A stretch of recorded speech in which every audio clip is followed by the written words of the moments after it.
Stop buying spinach. I'm serious. There is a single tree, one tree, that produces fresh edible leaves with more iron than spinach, more calcium than a glass of milk, more vitamin A than carrots, more vitamin C than oranges, and enough protein to compete with eggs. It grows 15 feet in a single year, survives drought, thrives in poor soil, and produces harvestable leaves within 60 days of planting. The USDA has a database entry for it. They acknowledge the nutrition. They don't promote it. They don't subsidize it. They don't recommend it in any dietary guideline. Meanwhile, the supplement industry sells you the same nutrients this tree gives away for free, at $300 a year per family. The tree is called Moringa oleifera. And by the end of this video, you'll understand exactly why billions of people eat it daily, while most Americans have never heard its name. In 2019, a retired nurse in Tampa, Florida, a woman named Gloria, planted a moringa cutting her Filipino neighbor gave her. She stuck it in the ground by her fence in April. By August, it was taller than her house. She harvested leaves twice a week, sautéed them with garlic and olive oil, made smoothies, dried batches for winter tea. When her doctor ran blood work that fall, her iron levels had normalized for the first time in 6 years. She'd been taking iron supplements the entire time. A tree in her backyard did what $60 a month in pills couldn't. Gloria isn't unusual. 2 billion people across Asia, Africa, and Central America eat moringa regularly. In the Philippines, it's in soup served to children. In India, it's as common as parsley. In Senegal, mothers add it to porridge to prevent malnutrition. The World Health Organization has documented its use in over 80 countries. So here's the question. If this tree is this well documented and this widely used, why is it invisible in American agriculture? Why isn't it in your grocery store? Why don't seed catalogs feature it on the front page? The answer isn't complicated. It's uncomfortable. Before I give you numbers, I need to be honest about something most channels in this space won't tell you. You'll see videos claiming moringa has 45% protein and 25 times more iron than spinach. Those numbers are real. For dried moringa powder. Dried powder concentrates everything because the water is removed. But nobody eats 100 grams of dry powder in a sitting. Researchers have noted that people struggle to consume even 20 grams due to taste. Comparing dried moringa powder to fresh spinach is like comparing beef jerky to a raw cucumber and declaring jerky has 10 times more protein. Technically true, practically meaningless. So let's talk fresh leaves, the way you'd actually eat them. According to USDA data, 100 grams of fresh moringa leaves, that's roughly 5 cups, contain approximately 4 milligrams of iron. Raw spinach has 2.7 milligrams per 100 grams. That means fresh moringa has about 1.5 times the iron of spinach, not 17 times, 1.5. But that's still more than spinach, from a tree that produces leaves year-round in warm climates while spinach bolts and dies in summer heat. Calcium. Fresh moringa leaves contain approximately 185 milligrams per 100 grams, according to USDA data. Some peer-reviewed studies report values over 400 milligrams, likely due to soil and variety differences. A cup of whole milk has about 300 milligrams. So fresh moringa is competitive with dairy. And unlike dairy, it's free once the tree is established. Vitamin A is where moringa genuinely dominates. Fresh leaves provide over 7,500 IU per 100 grams. Carrots provide about 835 IU of beta-carotene per 100 grams. That's roughly 9 times more vitamin A from moringa. And this number holds up under scrutiny. Vitamin C. Fresh moringa contains about 52 milligrams per 100 grams, comparable to oranges at 53 milligrams. Some studies from tropical regions report values over 200 milligrams, but the USDA figure is conservative and reliable. Protein. Fresh leaves contain about 9 grams per 100 grams, according to multiple analyses. Spinach has about 3 grams, so roughly 3 times more protein, and moringa protein contains all 9 essential amino acids, making it a complete protein source. That's genuinely rare for a plant. Here's the honest summary. Fresh moringa leaves won't give you 17 times anything over steak. But gram for gram, they are one of the most nutrient-dense leaves on the planet. They outperform spinach across every major category. And they rival dairy for calcium. They crush carrots for vitamin A, and they do it from a tree you plant once that produces for 20 years. When you hear the real numbers, you realize something important. You don't need to exaggerate. The truth is impressive enough. The question is why the truth isn't more widely known. I'm not going to tell you Big Pharma banned Moringa. That's not what happened. The reality is more subtle and in some ways more troubling. The USDA subsidizes corn, wheat, soybeans, rice, and dairy. In 2023, direct agricultural subsidies exceeded $30 billion. These subsidies determine what American farmers grow. No subsidy, no incentive, no production. Moringa receives zero federal subsidy, zero research funding from land-grant universities, zero promotion in USDA dietary guidelines. And the tree literally does not exist in the American agricultural system. Now consider what Moringa threatens. The U.S. supplement market generates over $60 billion annually. Iron supplements alone represent a multi-billion-dollar category. Calcium supplements, another billion plus. Multivitamins, tens of billions more. Moringa fresh leaves provide meaningful amounts of all these nutrients from a single source that costs nothing after the initial planting. Here's what makes this concrete. In 2019, the FDA sent a warning letter to a small Tennessee company called Paisley Farms for making health claims about their Moringa powder. The FDA told them Moringa products are not generally recognized as safe and effective for the uses they described. They classified the Moringa powder as an unapproved new drug. Think about that. Oh, a leaf that 2 billion people eat daily was classified by the FDA as a drug because a small company said it was nutritious. Not a new chemical compound, not a synthetic molecule, a leaf.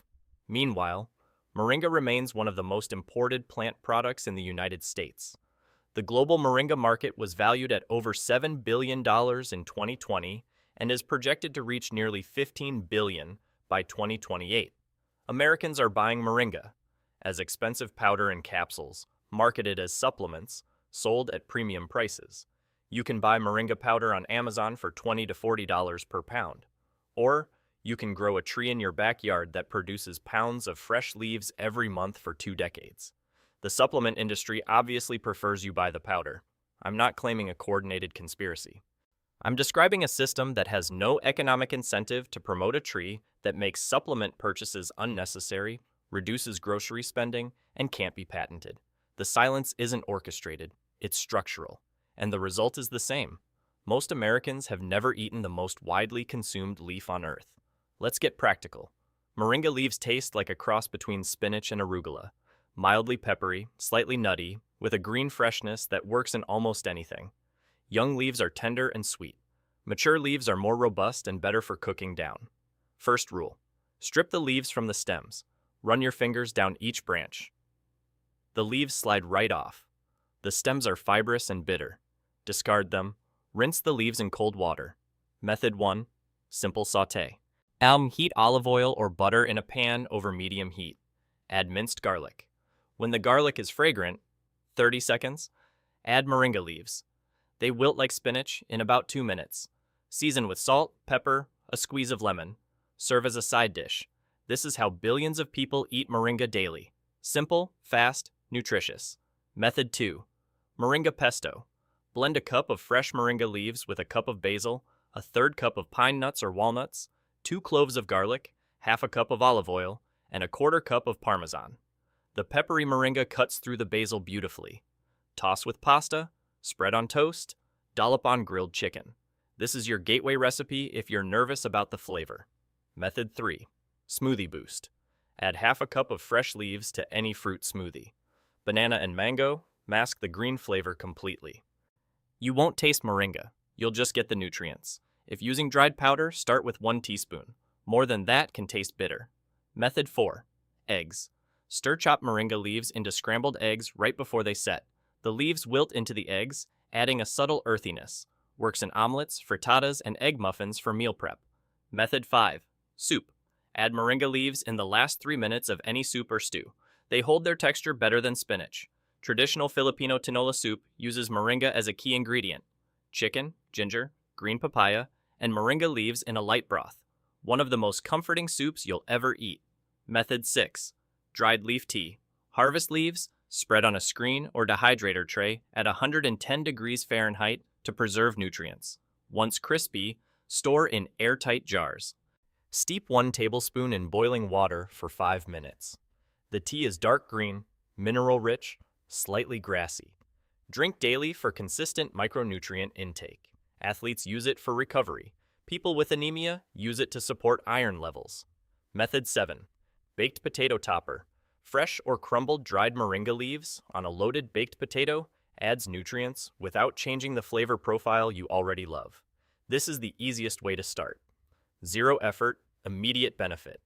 One important note: don't overcook moringa. High heat for extended periods degrades vitamin C and some B vitamins. Add leaves at the very end of cooking. Brief heat is fine and actually makes minerals more accessible. Extended boiling destroys what makes moringa special. Here's the honest reality of growing moringa in the United States. Moringa is tropical. It thrives in USDA hardiness zones 9 through 11. That means year-round outdoor growing works in southern Florida, southern Texas, Arizona, southern California, Hawaii, and parts of Louisiana. If you live in these areas, moringa is absurdly easy. Plant a cutting or seed in spring. Give it full sun and well-draining soil. Water moderately. Stand back. It will grow 10 to 15 feet in the first year. Harvest by cutting the top 12 to 18 inches of branches. The tree responds by branching out and producing even more. Regular harvesting actually increases total leaf production. One mature tree can produce several pounds of fresh leaves per month during the growing season. If you're in zones 4 through 8, that's most of America, you have two options. Option 1, container growing. Plant moringa in a large pot and at least 18 inches deep. Keep it outdoors from spring through fall. Bring it inside before first frost. Moringa loses its leaves below about 60 degrees Fahrenheit and dies if it freezes completely. A sunny south-facing window or a basic greenhouse keeps it alive through winter. It won't produce much in winter, but it will survive and explode with growth once temperatures rise. Option 2. Annual growing. Moringa grows so fast that even as an annual, it produces meaningful harvests. Plant seeds indoors in late winter. Transplant after last frost. By midsummer, you'll be harvesting leaves. When frost kills it in fall, you've had 4 to 5 months of free greens from a tree that cost you a few dollars in seeds. Seeds are widely available online. Baker Creek, strictly medicinal. Amazon vendors. Buy eBay sellers in Florida and Texas. Look for Moringa oleifera specifically. Seeds germinate in 1 to 2 weeks. Cuttings root faster and produce sooner. If you know someone with a tree, ask for a cutting. Moringa roots aggressively from branch sections. Here's something nobody tells you. Moringa doesn't need good soil. It actually prefers sandy, well-draining soil and tolerates poor conditions that would kill most vegetables. In countries where it's a staple, it grows in road margins, rocky hillsides, and abandoned lots. It's essentially the opposite of a fussy garden plant. Grocery prices in America have risen over 25% since 2020. Fresh spinach costs $3 to $5 per bag. That bag contains maybe 3 servings. That's why a moringa tree produces fresh greens, more nutritious than that spinach, for 20 years from a one-time investment of a few dollars. Supply chains fail. We saw it during the pandemic. We'll see it again. But a tree in your backyard doesn't have a supply chain. It doesn't require refrigerated trucks, distribution centers, or grocery markup. In a survival context, one moringa tree provides vitamin A, vitamin C, iron, calcium, and complete protein, the nutrients that matter most when food access becomes limited. If you combine moringa with a basic supply of stored rice and dried beans, you cover every essential nutrient a human body requires. No supplements needed, no specialty foods. A bag of rice, a bag of beans, and a tree. That's not a fantasy. That's the diet of hundreds of millions of people alive right now. Today, who are healthier by many metrics than the average American eating processed food from a grocery aisle. Moringa isn't a miracle. It's a plant. But it's a plant that quietly outperforms an entire aisle of your grocery store. And the fact that you're probably hearing about it for the first time from a YouTube video instead of from your doctor, your nutritionist, or your government's dietary guidelines tells you everything you need to know about whose interests the system serves. If you learned something today, subscribe. I'm covering one forgotten or suppressed crop every week. And next week's plant might be even more shocking than moringa. It has 40% protein. It was the primary grain of the Aztec Empire. And in 1519, Spanish conquistadors burned every field of it they could find, specifically to destroy a civilization. and it's still growing wild in American ditches right now, and the USDA classifies it as a weed. Subscribe so you don't miss that one.